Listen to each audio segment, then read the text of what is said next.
ओम युवा भारत हासी में आपका स्वागत है। चैनल को सब्सक्राइब कर बेल आइकन पर क्लिक करें। नरोहित आहार विहार सेवी समीक्षकारी विषये स्वसप्तः दाता समः सत्यपरः क्षमावान् आप्तोपसेवी च भवत्यरोगः।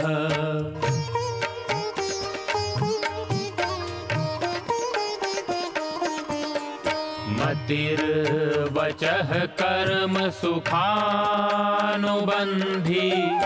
सत्वं विधेयं विशदा च बुद्धिः ज्ञानं तपः तत्परता च योगे यस्यास्ति तं नानुतपन्ति रोगाः।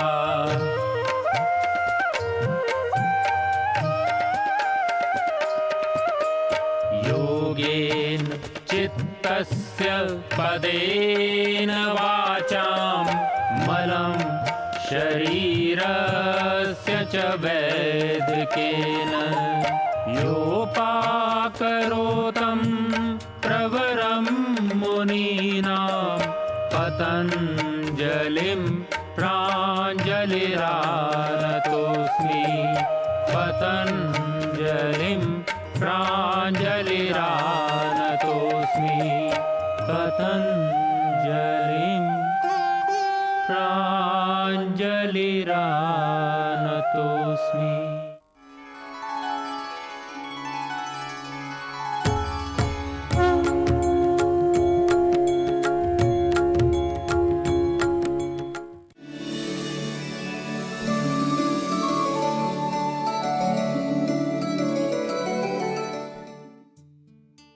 संपूर्ण स्वास्थ्य का विज्ञान एवं दर्शन आयुर्वेद।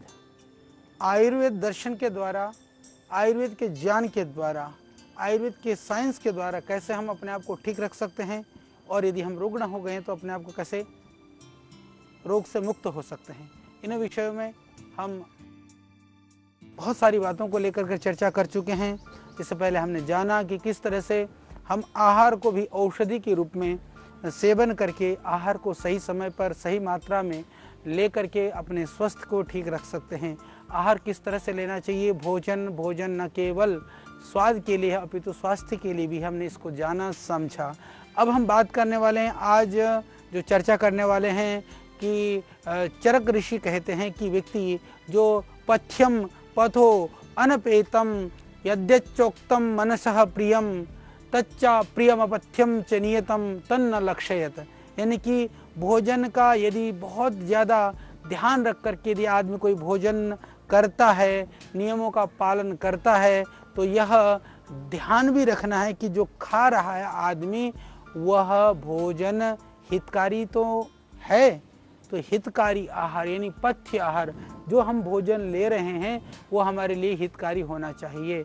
यानी कि जो खाद्य पदार्थ हमारी शरीर के प्रकृति के अनुसार वह शरीर में जा करके धातुओं की स्थिति, उनकी अवस्था को सम बना करके रख सकते हों या रखते हों। विषम असंतुलित धातुओं को समावस्था में जो लाने में सहायक होते हैं उनको पथ्यकर भोजन कहा गया। या जो आहार शरीर के जो स्रोतों हैं, जो स्रोतस हैं, हमारे शरीर में जो मार्ग हैं, जो भी रस रक्त आदि को ले जाने के लिए उनको हानि नहीं पहुंचाते हैं तथा उन स्रोतस को खोलते हों या मन को जो अच्छे लगते हों, वो सब आहार को पथ्य आहार या हितकर भोजन या हितकर पदार्थ आयुर्वेद में कहा है। और जो इसके विपरीत हैं, जो स्रोतों को हानि पहुंचाते हैं, धातुओं को विषम कर देते हैं, उनको अलग अलग तरह से असमावस्था के धातुओं को भी गड़बड़ कर देते हैं, या हम कहें कि धातुओं को समावस्था में नहीं ला पाते हैं, इस तरह से या खाने में जो मन को भी अप्रिय लगे या हानिकारक हो, उसको आयुर्वेद के अंदर अपथ्य या अहितकर पदार्थ कहा है। या जो हानिकारक है वो अहितकर है, वही अपथ्य है। तो पथ्य आहार विहार इसीलिए स्वास्थ्य की दृष्टि से बहुत ही ज़रूरी है, बहुत ही महत्वपूर्ण है। और इसलिए ध्यान रखिए, आयुर्वेद यही कहता है कि पथ्य आहार विहार का सेवन स्वास्थ्य के लिए सबसे ज़्यादा महत्वपूर्ण है, पर जानना भी जरूरी है कि यह पथ्य और अपथ्य क्या है। पर इसको जानने से पहले आप ये समझिए, पथ्य और अपथ्य ये जो आहार विहार है वो प्रत्येक व्यक्ति की आयु पर निर्भर करता है, शारीरिक अवस्था पर निर्भर करता है, शरीर की प्रकृति पर निर्भर करता है। यदि शरीर के अंदर कोई रोग शोक बीमारी हो रखी है, हम पहले से बीमार हैं, पहले से कोई बीमारी है, तो उसके आधार पर भी यह कुछ द्रव्य पथ्य और अपथ्य हो सकते हैं। और द्रव्य की मात्रा पर भी निर्भर है। कभी कभी कोई द्रव्य है वो थोड़ी मात्रा में तो बहुत ही लाभकारी है, पर अधिक मात्रा में यदि हम ले लेते हैं तो वो बहुत ही हानिकारक हो जाता है। तो इस तरह से उसके साथ में किस द्रव्य के साथ सेवन कर रहे हैं। कई बार ऐसा होता है कि वो द्रव्य तो बहुत लाभकारी है, दूसरा द्रव्य भी लाभकारी है। जैसे घी बहुत ही लाभकारी पदार्थ है, शहद भी बहुत ही लाभकारी पदार्थ है, पर वो घी और शहद को यदि बराबर मात्रा में हम लेते हैं तो आयुर्वेद के अंदर उसको कहा गया कि वो अपथ्य है, वो एक तरह से विष है। इस तरह से आयुर्वेद ने निषेध किया। पर उसी को विषम मात्रा में ले लेते हैं तो वह बहुत ही लाभकारी हो सकता है, गुणकारी हो सकता है, हितकारी हो सकता है, हमारे जीवन को, हमारे स्वास्थ्य के लिए बहुत ही महत्वपूर्ण हो सकता है। इसीलिए अलग अलग द्रव्यों के साथ के संयोग को भी बहुत आयुर्वेद के अंदर बहुत ज़्यादा ध्यान दिया गया है कि किसके साथ क्या खाना है, क्या नहीं खाना है। इस तरह की जो अपथ्य वाले जो द्रव्य हैं उनके विषय में भी हम चर्चा करेंगे। अभी हम बात कर रहे हैं पथ्य और अपथ्य, जो पथ्यकारक जो पदार्थ हैं। इसी तरह से कोई पदार्थ ऐसा भी होता है जैसे वो हमारे लिए अनुकूल है, दूसरे के लिए लाभकारी नहीं। जैसे दूध है, एक आदमी को हजम हो जाता है, उसके लिए बहुत ही लाभकारी है, वो एक एक दो दो तीन तीन किलो दूध पी जाता है। दूसरे को एक गिलास दूध दे दो तो दूसरे दिन से उसको छेरा लग जाते हैं, दस्त लग जाते हैं, वो हजम भी नहीं होता है। यानी कि एक व्यक्ति के लिए वो पथ्य, दूसरे के लिए अपथ्य, एक के लिए अमृत है, दूसरे के लिए पॉइजन है। इसको आयुर्वेद बहुत अच्छी तरह से समझाता है, क्योंकि हम कैलोरी की कहानी कर करके इस बात को कभी समझ नहीं सकते हैं। मॉडर्न सिस्टम के अंदर या कैलोरी की और भोजन के जो आजकल न्यूट्रिशंस वगैरह जो होते हैं वो न्यूट्रिएंट्स की बात करते हैं, तो वो लोग बात करते हैं कि कितनी कैलोरी खानी चाहिए, किस तरह के न्यूट्रिएंट्स लेनी चाहिए। पर आयुर्वेद उससे आगे की, उससे गहरी और उससे बहुत गहरी बात करता है। यही हमको समझना होगा। और जो किसी के लिए हितकारी है वो दूसरों सबके लिए हितकारी हो जरूरी नहीं है। इसलिए जो वात पित्त कफ प्रकृति की जो कहानी कही गई है, औषधियों के विषय में भी जो बात कही गई है, वो बहुत ही ज़रूरी है समझना। जैसे किसी की प्रकृति बहुत उष्ण प्रकृति है, वो गर्म प्रकृति का व्यक्ति है, तो उसको ठंडे पदार्थ बहुत हितकर हैं, पथ्य हैं, लाभकारी हैं। पर वही ठंडी चीज़ें यदि सर्दी वाले प्रकृति वाले को दे दिया तो उसके लिए हानिकारक है। तो जिस तरह से शीत प्रकृति वालों के गर्म चीज़ें बहुत ही लाभकारी हैं, वो तो गर्म प्रकृति वालों के लिए वो कदापि नहीं है। तो जैसे मैंने पहले कहा कि दस्त लगे तो उसके लिए दूध अपथ्य है, पर दही पथ्य है। किंतु कब्ज वालों के लिए दूध पथ्य है, दही कब्ज को बढ़ाता है। ध्यान रहे, दही मल को बांधता है, मट्ठा हालांकि मल को नहीं बांधता है। यानी कि दही खाएं तो आपको मल बंधेगा, मट्ठा पिएं तो मल को नहीं, वो बंधा हुआ मल है तो उसको मल को थोड़ा सा कब्ज को दूर करेगा, और किसी को दस्त है तो दस्त को भी निकालेगा। इसलिए आयुर्वेद में बहुत सारी जगह पर दही से ज़्यादा लाभकारी तक्र को माना गया है। यानी एक ही पदार्थ के दो दो गुण हो जाते हैं, क्योंकि कई पदार्थ आयुर्वेद के अंदर गुणवाही भी होते हैं। वो पदार्थ ऐसे होते हैं कि जिस पदार्थ के साथ आप जोड़ देते हैं उसी के अनुसार वो अपने गुण या दोष को बढ़ाते हैं। ये बात भी सिर्फ आयुर्वेद में ही वर्णन है या आयुर्वेद के शास्त्रों में ही ऋषियों ने कहा है। तो इसको हम और अच्छी तरह से समझने के लिए कि आप ऐसा समझ लीजिए कि जो खाद्य पदार्थ है शरीर की धातुओं को, उनकी सन अवस्था को बनाए रखते हैं, या उन पदार्थों को, या जैसे जो विषम असंतुलित धातुओं को सम अवस्था में लाने में सहायक होते हैं। जो आहार शरीर के जो पथ है, पथ मतलब जो मार्ग हैं, जो स्रोतस हैं, जो स्रोत हैं, उनके लिए हानिकारक नहीं होते हैं, जो मन को प्रिय लगते हैं, वो जो है सब पथ्य और हितकारी माने गए हैं। और दूसरी बात, इसको ये भी समझ लीजिए, पथ्य और अपथ्य को कैसे समझें। बहुत सरल है। यदि आपको बहुत ये बातें सब समझ में ना भी आए, यदि आप किसी पदार्थ को ले लेते हैं, यदि आपको दिन में कोई बेचैनी परेशानी होती है तो ध्यान रखिए, बहुत सारे दिन पहले क्या खाया था आपको याद नहीं रह सकता, पर सुबह क्या खाया था, दोपहर को क्या खाया था, तो आपको पता चलेगा। जिस तरह की अनईजी है, अनकम्फर्टनेस है, इस तरह की कोई आपको लक्षण दिखाई दे तो समझ लेना कि वो पदार्थ आपके लिए लाभकारी नहीं है। तो इस तरह से आयुर्वेद में कहा कि कुछ पदार्थ तो स्वभाव से ही पथ्य हितकर होते हैं, यानी स्वभाव से ही अच्छे होते हैं, वो बहुत ही लाभकारी होते हैं। वो परंतु कुछ ऐसे होते हैं, जैसे कहते हैं ना, कोई स्वभाव से ही सज्जन होते हैं, कोई स्वभाव से ही दुष्ट होते हैं। तो जो दुष्ट है वो किसी किसी के लिए सज्जन हो सकता है, सज्जन हो सकता है किसी किसी के लिए बुरा हो। पर आयुर्वेद के पदार्थों में भी ऐसी ही बात है। तो इसी तरह से जैसे कि सज्जन कौन से पदार्थ हैं, जो हितकर पदार्थ कौन से हैं, कहा जो साठी चावल है, साठी चावल की बहुत आयुर्वेद में प्रशंसा की गई है, शाली चावल की बहुत प्रशंसा की गई है, मूंग की बहुत प्रशंसा की गई है, नमकों में सेंधा नमक की बहुत प्रशंसा की गई है। यानी इनको सबको सज्जन माना गया है, यानी ये स्वभाव से ही सज्जन है, ये जो भी खाए उसको ये नुकसान बहुत कम पहुंचाते हैं। आंवले को स्वभाव से ही सज्जन माना गया है। आंवला हालांकि किसी किसी को थोड़ी सी जो ज़्यादा कफ और सर्दी शीतल प्रकृति के लोग हैं उनको थोड़ा सा कभी कभी कष्ट हो जाता है, बाकी बहुत ही हितकारी है, पथ्य है। मुनक्का सबके लिए हितकारी माना गया है। डायबिटीज़ वाले पर बहुत ज़्यादा मुनक्का नहीं खा सकते, अलग बात है। जौ सबके लिए बहुत ही हितकारी माना गया है। वर्षा का जल, वर्षा का जल का अर्थ ये है कि जो आसमान से सीधा पड़ता हो। आजकल तो इतनी धूल धक्कड़ और पोल्यूशन है कि वो वर्षा के जल को बहुत लाभकारी मानना मुश्किल है, पर स्वच्छ वातावरण हो यदि ऐसी जगह पर है तो सबके लिए लाभकारी माना गया है। गाय का दूध सबके लिए हितकारी और लाभकारी माना गया है, और गाय का दूध भी दस्त वालों को तो फिर भी नुकसान करेगा। गाय का घी हो चाहे मधु हो स्वभावतः ही हितकारी होते हैं। स्वभावतः हितकारी का अर्थ यह है कि यदि आप भी ठीक हैं तो वो आपको ठीक करेंगे। आपको किसी बीमारी से आपका उपचुक हो रखा हो तो हो सकता है इनमें से भी कोई द्रव्य आपको कभी कभी परेशान भी करे। और इसके अलावा जो अधपके फल हैं, जैसे इसके अलावा जैसे कहते हैं ना, जो स्वभावतः ही गड़बड़ हैं, जो स्वभाव से ही जो आपको नुकसान पहुंचा सकते हैं, स्वभाव से हानि कर सकते हैं, जिनको खाने से पहले आपको सोचना चाहिए, जिसको खाने से पहले आपको अपने आप को ही मौजूद बनाना होगा। संयोग से जो स्वभाव से जो अहितकारी हैं उनमें जैसे अधपके फल हैं, कच्चे फल हैं। जो कच्चे फल होते हैं वो स्वभाव से बहुत अच्छे नहीं होते हैं। जो तीक्ष्ण तीखे चरपट पदार्थ जैसे लाल मिर्च है, लाल मिर्च हालांकि कई रोगों में काम करता है, सहयोग करता है, पर स्वभावतः लाल मिर्च की जगह आप हरी मिर्च का सेवन तो करें, पर लाल मिर्च स्वभावतः ही किसी न किसी तरह से वो विकार ही करता है। ज़्यादा खट्टे पदार्थ जैसे शास्त्रों में इमली है, अमचूर है, इनको थोड़ा सा इनसे बचने के लिए विधान किया गया, ज़्यादा नहीं खाना चाहिए। हालांकि इमली कई सारे तरह के टॉक्सिक को निकालता है।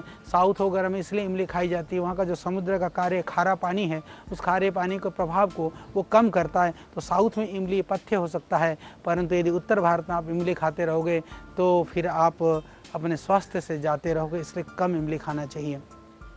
अमचूर वगैरह को भी कम लेना चाहिए। अमचूर के खटास को आयुर्वेद में उत्तम नहीं माना गया है।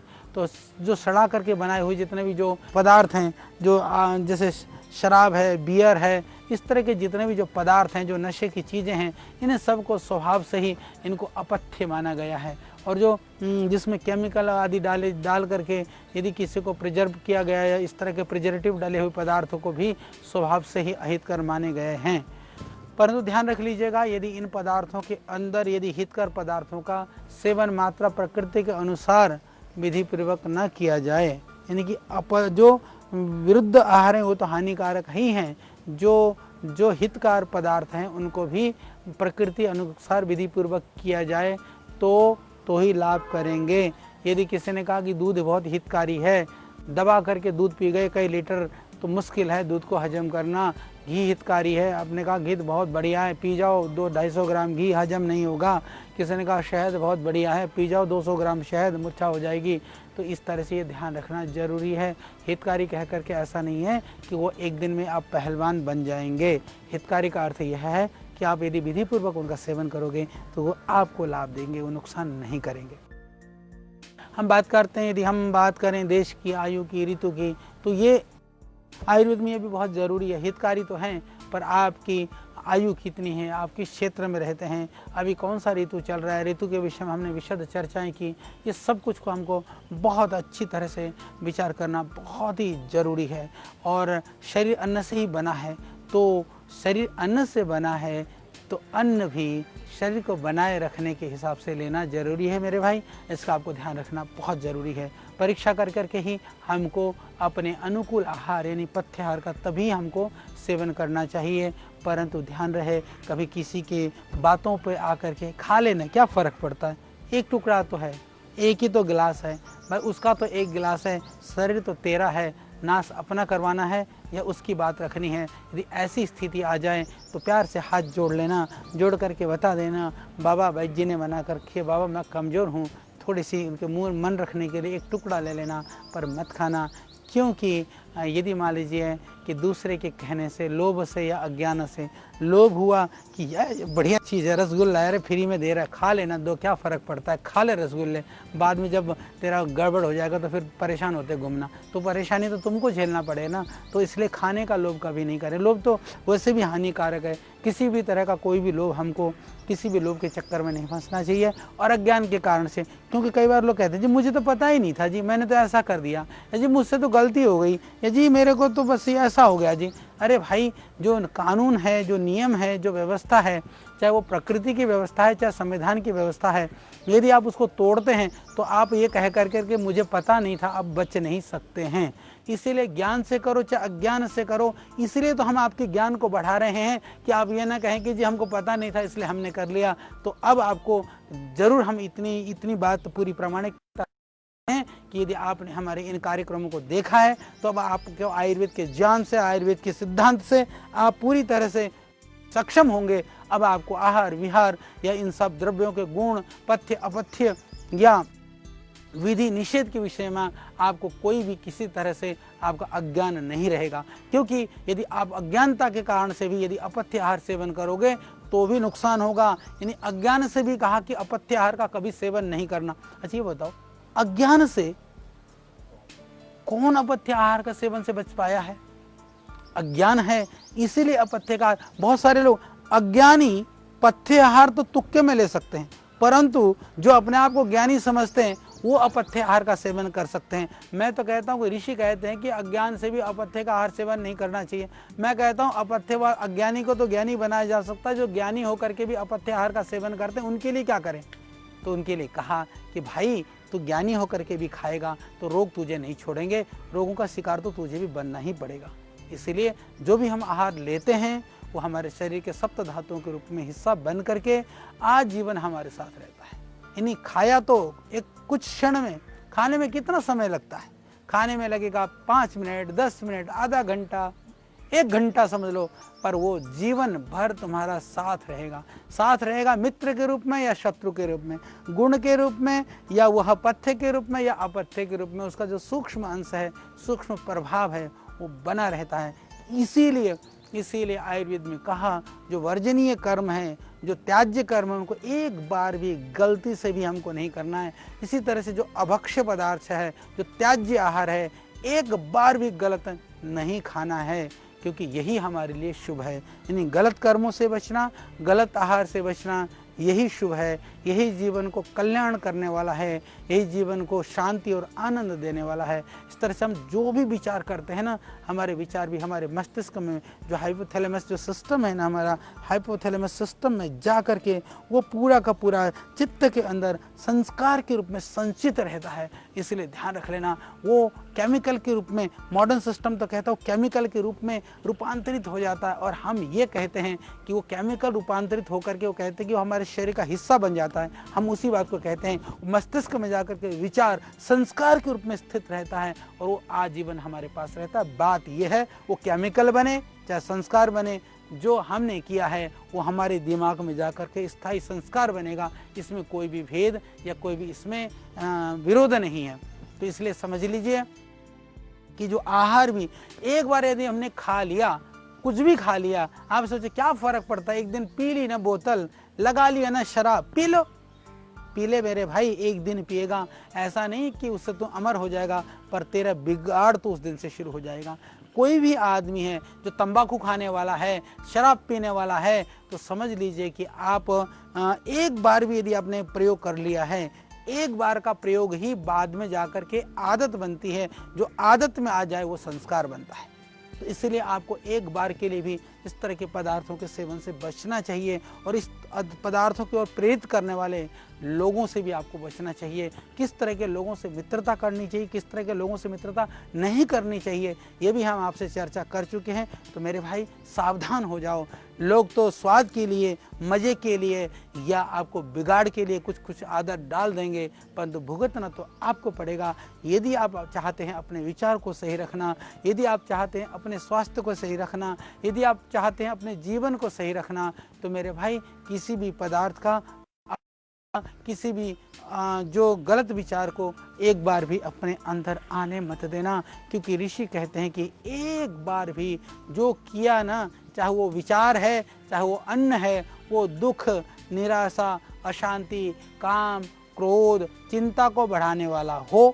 यानी गलत करोगे तो ये बढ़ाएगा, और कहा यदि अच्छा करोगे तो सुख, शांति, संतुष्टि, तृप्ति, खुशी ये हमको देने वाला है। तो ये आपको तय करना है कि आप क्या चाहते हो। आपको सुख शांति चाहिए, आनंद चाहिए, खुशी चाहिए। जीवन में हम जो कुछ भी करते हैं वो इसीलिए तो करते हैं ना, हमारे जीवन में हमको सुख मिले, शांति मिले, संतुष्टि मिले, तृप्ति देने से बिल्कुल तृप्ति मिले, एकदम हमारे को सब कुछ खुशियाँ देने वाला हो। हर कोई हमारे लिए बहुत ही हमारे विचारों को, भावनाओं को समझने वाला हो, मेरी चारों ओर अनुकूल वातावरण हो, अनुकूलता हो, तो आप अपने सुख के लिए, आनंद के लिए, शांति के लिए करते हो। तो फिर ऐसा काम क्यों करते हैं हम कि जिससे हमको चिंता बढ़े, दुख बढ़े, अशांति बढ़े। तो समस्या क्या है, दुनिया में हम चाहते तो सुख को हैं, चाहते तो शांति को हैं, चाहते तो आनंद को हैं, पर काम हम करते हैं दुख देने वाले, अशांति देने वाले। हमको पता भी होता है, फिर भी हमारा मन जो है ना बहुत लालची है। लोभ और लालच से करोगे तो फंसोगे। तो कहा कि लालच के चक्कर में हम गलत कार्यों में फंस जाते हैं, लालच के चक्कर में हम गलत चीज़ों को खा लेते हैं। तो उनसे हम बचिए, बच करके हम अपने जीवन को उन्नत बना सकते हैं, समृद्धशाली बना सकते हैं, जीवन को भी, शरीर को भी और हमारे विचारों को भी। तो विचार हो, मन हो, शरीर हो, हम तीनों की चिकित्सा की बात करते हैं आयुर्वेद के द्वारा। और आयुर्वेद कहता है कि हमारा जो इस तरह का जो विचार है, हमारा इस तरह का जो आहार है, वो क्या करेगा, हमारा पूरा डीएनए से लेकर के हमारे पूरे सिस्टम को, पूरे स्ट्रक्चर को, पूरे कैरेक्टर को ये पूरा गहरा प्रभाव डालेगा। यानी कि हम कहते हैं ना, सेल्स लेकर के, डीएनए से लेकर के पूरे सिस्टम के अंदर ये जो हमारा खाया पिया है वो प्रभाव डालता है। इसीलिए ध्यान रहे, कोई ऐसी चीज़ मत खाना, कुछ ऐसा मत सोचना, क्योंकि एक दिन में घड़ा नहीं भरता है, बूंद बूंद करके ही घड़ा भरता है। तो बूंद बूंद करके घड़ा भी रिस जाता है। तो एक दिन की 2 बूंद के निकले हुए को देख करके कभी ये मत सोचना कि घड़े में से कुछ नहीं निकला, और 2 बूंद डला तो ये कभी मत सोचना कि अभी कुछ नहीं डला। डलता भी ऐसे ही है, निकलता भी ऐसे ही है। तो इसीलिए एक कहावत है, प्राचीन काल की एक कहावत है कि कहा कि जो यदि कुबेर का भी खजाना हो, यदि जितना डलता है उससे ज़्यादा निकल जाएगा तो एक दिन खाली हो जाएगा। यदि गरीब का भी लोटा हो, यदि जितना निकलता है उससे ज़्यादा डलेगा तो एक दिन ज़रूर भरेगा। तो इसको हमको समझना होगा। एक बार भी हमको गलत आहार विहार, गलत विचार होने ही नहीं देना है, किसी भी तरह से नहीं होने देना है। तो इसीलिए जो जीवन के अंदर यदि हम गलत आहार विहार विचार के शिकार ना हो तो निश्चित रूप से जीवन में सुखी स्वस्थ रह सकते हैं। यानी कि आप इसको समझिए कि जीवन में जो भी दुख है या तो गलत विचारों से है या तो गलत आहारों से है। यदि जीवन में सुख चाहते हैं तो शुभ विचार, शुभ आहार ही हमारे लिए सुख का कारण है। और बड़ी बात जो मैं बताना चाहता हूँ कि यदि पहले के गलत आहार से, गलत विचार से आज दुख मिल रहा है तो आज से शुभ करना शुरू कर दो। पीछे का कभी तो ख़त्म होगा, कभी तो कटेगा, पर आगे दुख के रूप में आपको कुछ नहीं मिलेगा। ये हमारा वादा है, ये निश्चित रूप से आप जानिए। तो इन बातों को आप जीवन में अमल लाइए। आयुर्वेद नाम सिर्फ औषधि का नाम नहीं है, आयुर्वेद नाम सिर्फ गोली बटी चूर्ण का नहीं है, पुड़िया का नहीं है। ये आयुर्वेद नाम संपूर्ण जीवन का है, आपके आचार व्यवहार और जीवन का है। इसको आप समझिए। तो हम समझा रहे हैं आपको आयुर्वेद के माध्यम से इसी जीवन दर्शन को, इसी विचार को, इसी संकल्प को। आप भी इस संकल्प से संकल्पित होइए तो हमें लगेगा कि हमारा पुरुषार्थ, हमारा प्रयास सार्थक हुआ। तो आप स्वस्थ रहिए, आहार का ध्यान रखिए। फिर इसके बाद हम चर्चा करेंगे विरुद्ध आहार के विषय में। ये तो हमने हितकारी आहार और किस तरह के आहार का सेवन कैसे करना चाहिए, इन विषयों में हमने चर्चा की। तो अब हम बात करेंगे कि किस तरह से पथ्य और हितकारी आहार से स्वास्थ्य की रक्षा होती है, तो किस तरह से आहार खाने से हम बीमार हो जाएंगे। ऋषियों के ज्ञान से लेकर प्रकृति के वरदान तक, आयु के विज्ञान से लेकर आयुर्वेद के सिद्धांत तक, प्राचीन चिकित्सा पद्धति के हर पहलू का प्रासंगिक विवेचन। ऋषिकल श्रद्धेय आचार्य बालकृष्ण जी द्वारा सरल भाषा में स्वरचित